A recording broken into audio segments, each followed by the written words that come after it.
Hello friends, welcome to another Gimp tutorial. In this video, I'm going to show you how to move any selection within the layer or image. So let's get into it.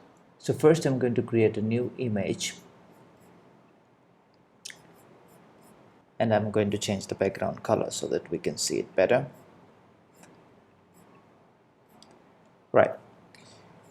So now if we want to create any selection, we can grab any of this selection tool, whatever you need to use for your work, and we can select anywhere we wish. You cannot just move this particular selection without making any layer. So the trick is whether you copy this area or if you want to use any color, just fill it.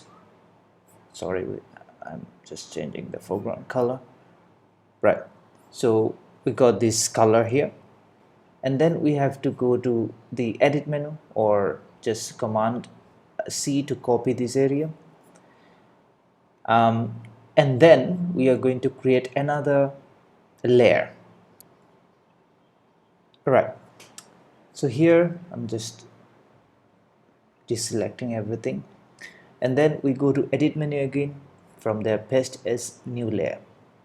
So as you can see, we have got this selection here and it has been created as a new layer.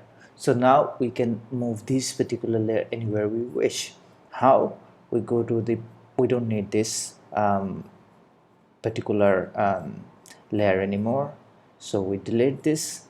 So now we go to alignment option here, and then we select this, and then if we want to take it to the left, if you want to align it to the left side, click left, right, in the middle, yep, and on top or bottom.